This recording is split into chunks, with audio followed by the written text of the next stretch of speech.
দ্বীন ইসলাম মাঝে মধ্যে কিছু ইসলাম পালন করলেন, ধর্মকর্ম করলেন, এর নাম নয়। দ্বীন ইসলাম হচ্ছে দ্বীনের ওপর অটল থাকা, আপন গতিতে চলমান থাকা, যাকে ইস্তেকামা বলা হয়, অটলতা বলা হয়। এটা অত্যন্ত গুরুত্বপূর্ণ বিষয়। ঠিক ওই রকমই দুনিয়ার ক্ষেত্রে যেমন একজন মানুষ কোনো রাস্তায় দ্রুত গতিতে চলছে, কিন্তু হঠাৎ করে কোনো জায়গায় গিয়ে থেমে গেল, আর থেকেই গেল, অথবা রাস্তা সেখানে পরিবর্তন করে ফেললো, গন্তব্যস্থানের রাস্তা ছেড়ে অন্য কোনো রাস্তা ধরে নিল, তাহলে সেই ব্যক্তি কখনো গন্তব্যস্থানে পৌঁছতে পারবে না, বরং মাঝ রাস্তায় অথবা অন্য কোনো পথে অনেক দূর চলে যাবে। দ্বীন ইসলামের ক্ষেত্রে, জান্নাতের ক্ষেত্রে একইভাবে আমাদেরকে চিন্তা করতে হবে, বুঝতে হবে। দুনিয়া বোঝার যেমন আল্লাহ তৌফিক দিয়েছেন অধিকাংশ মানুষকে, দ্বীন বোঝার আল্লাহ সকলকে তৌফিক দান করে। জান্নাত জাহান্নাম সম্পর্কে আল্লাহ রাব্বুল আলামিন সজাগ হওয়ার সকলকে তৌফিক দান করে। মহান আল্লাহ ইরশাদ করছেন সূরা হিজরের সর্বশেষ আয়াত নম্বর 99, ওয়াবুদ রাব্বাকা হাত্তা ইয়াতিয়াকাল ইয়াকিন, তোমার রবের ইবাদত বন্দেগী চালিয়ে যাও যতক্ষণ পর্যন্ত তোমার কাছে মরণ না এসেছে। আজীবন ইবাদত বন্দেগী চালিয়ে যাও, এটি হচ্ছে দ্বীন ইসলাম।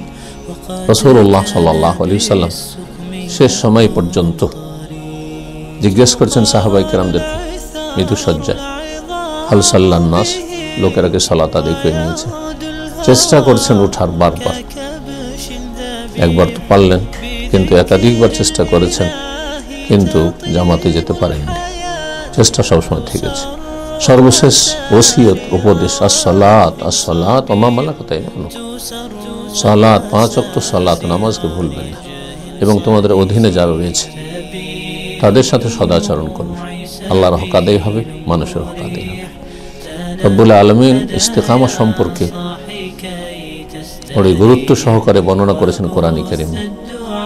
মহান আল্লাহ ইরশাদ করছেন সূরা আহকাফের আয়াত নম্বর 13, ইন্নাল্লাযীনা ক্বালু রাব্বুনা আল্লাহ সুম্মা ইসতাকামু ফালা খাউফুন আলাইহিম ওয়া লাহুম ইয়াহজানুন, নিশ্চয়ই যারা বলল রব্বুনা আল্লাহ, আমাদের রব আল্লাহ, আমাদের সৃষ্টিকর্তা আল্লাহ, আমাদের মাবুদ একমাত্র সত্য আল্লাহ, বাকি সব কিছুই বাতিল, একমাত্র আল্লাহর ইবাদত বন্দেগীর জন্য আল্লাহ আমাদেরকে সৃষ্টি করেছেন।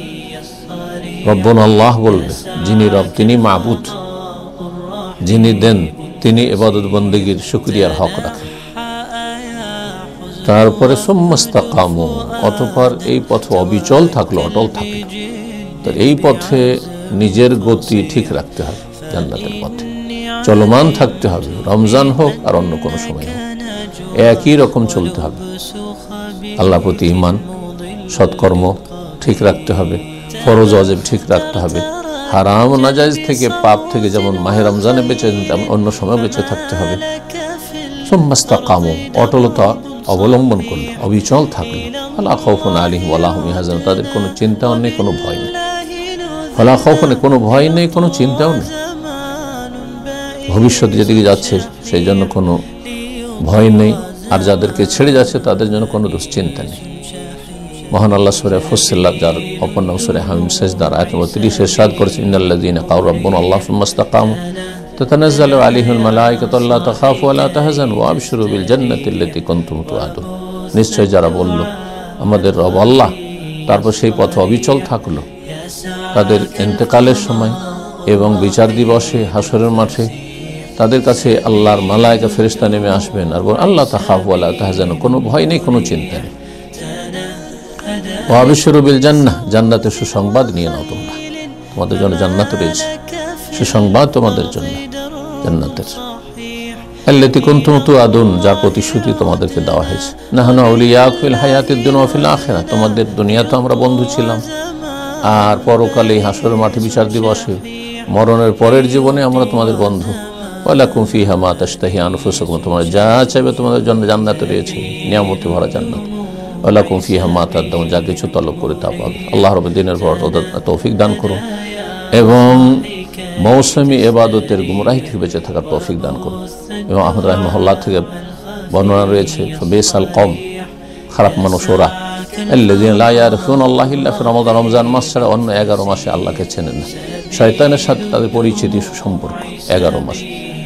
এক মাস নামকে অস্তে মসজিদমুখী হয় বা কিছু ধর্মকর্ম করে যেমন অমুসলিমেরা করে থাকে, না, এটা মোটেই উচিত নয়।